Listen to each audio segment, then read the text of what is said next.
হরে কৃষ্ণা। আজ হচ্ছে মায়াপুরের লাস্ট দিন, অর্থাৎ লাস্ট পার্ট নিয়ে চলে এসেছি।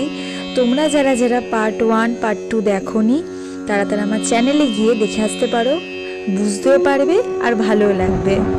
তো আজ সকাল সকাল মানে ঘড়িতে বাজে তখন 4টে, ওরকম টাইমে উঠে পড়েছি, কারণ আজকে আমরা সকালবেলা আবার যাব ইস্কনের মন্দিরে। ওখানে একটা কীর্তন বা আরতির মতো হবে, যেটা একটু অন্যরকম, 5টা থেকে শুরু হয়, তাই সেটাই দেখবো বলে এরকম তাড়াতাড়ি ওঠা হয়েছে।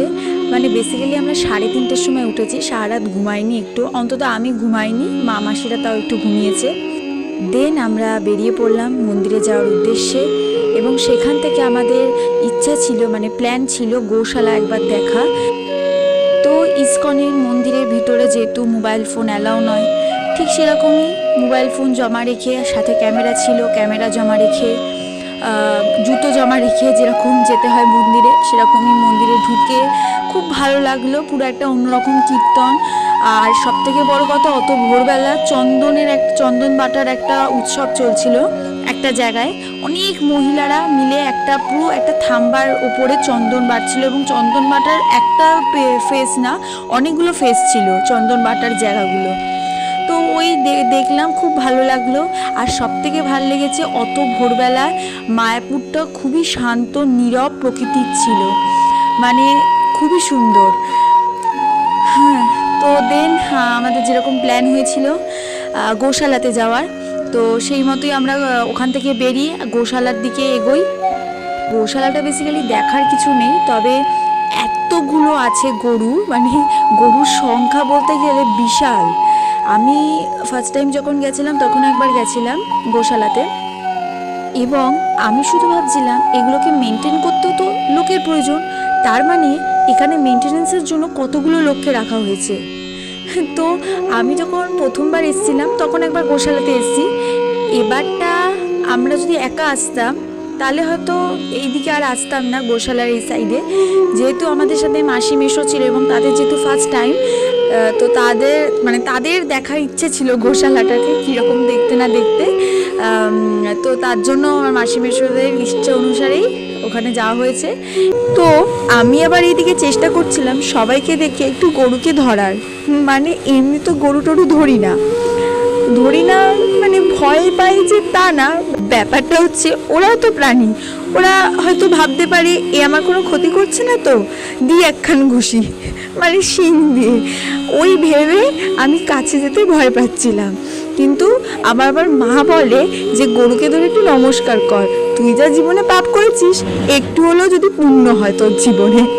তো যাই হোক, অনেক সবাইকে দেখে অনেক কষ্টে একটা গরুকে আমি একটু সাট করে দিয়েছি।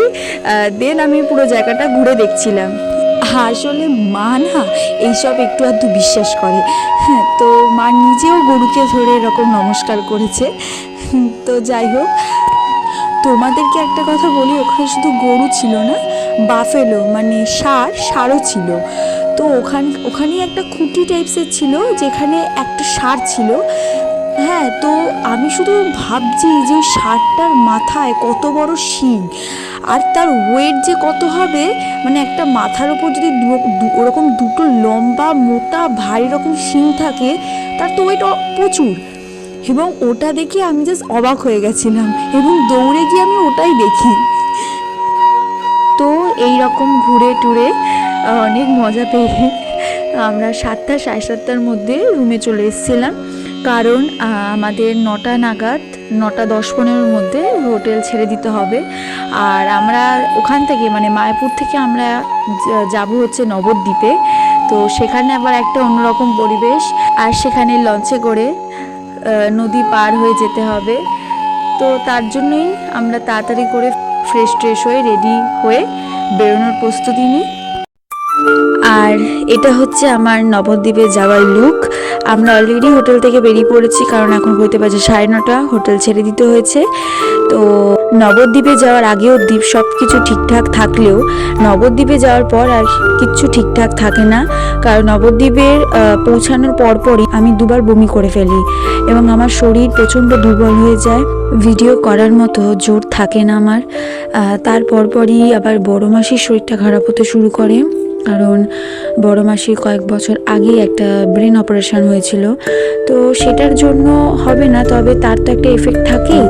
তো তারপরেও প্রায় 2-3 বার বমি করা, মানে বমি করে রিল্যাক্স বোধ ফিল করে না। দেন আমরা যখন ওখানে খেতে, মানে একটা হোটেলে খেতে যাই, আর সেদিন ছিল প্রচণ্ড গরম, ঠিক আছে, গরমের কারণে একটা হতে পারে। আর যখন খেতে যাই তখন আবারও বমি হয়। তো এরকম দেখে প্রচণ্ড আমরা ভয় পেয়ে গেছিলাম, কারণ যতই হোক শরীর একদম ফেলে দিয়েছিল মাসির। তো মাসিকে কিছু খেতে পাচ্ছিল না, তো সেটা বড় কথা। ইভেন ওখানকার ডাক্তারখানা থেকে প্রেশার মাপানো হয়, ওষুধ খাওয়ানো হয় মাসিকে। ইভেন আমরা ওখানে গিয়ে কয়েক ঘন্টার জন্য শুধুমাত্র মাসির রেস্টের প্রয়োজন বলে একটা হোটেল বুক করি, এবং সেখানে মাসি কিছুটা রেস্ট নিয়ে সুস্থ বোধ করে। দেন আমরা বাড়ির দিকে রওনা দিই। তো তারপরে আর ভিডিওটাকে কন্টিনিউ করা হয়নি, ডিসকন্টিনিউ করে দিতে হয়েছে। তো নবদ্বীপে যদি আবার কোনো দিন যাই অবশ্যই আমি ভিডিও ক্যাপচার করব। তো লাস্টের দিকে এই কয়েকটা কথা বলার একটাই কারণ যে নবদ্বীপে আমি কেন ভিডিও কন্টিনিউ করতে পারিনি সেটা যাতে তোমাদের কাছে ক্লিয়ার হয়ে থাকে। আজকের জন্য ভিডিওটা এখানেই ক্লোজ করছি। অবশ্যই ভালো লাগলে চ্যানেলটি সাবস্ক্রাইব করে দেবেন, and like, share and comment করতে তো একদম ভুলবেন না। এবং নতুনত্ব ভিডিও পাওয়ার জন্য বেল আইকন বাটনটা প্রেস করে রাখতে হবে। তো চলো, বাই বাই।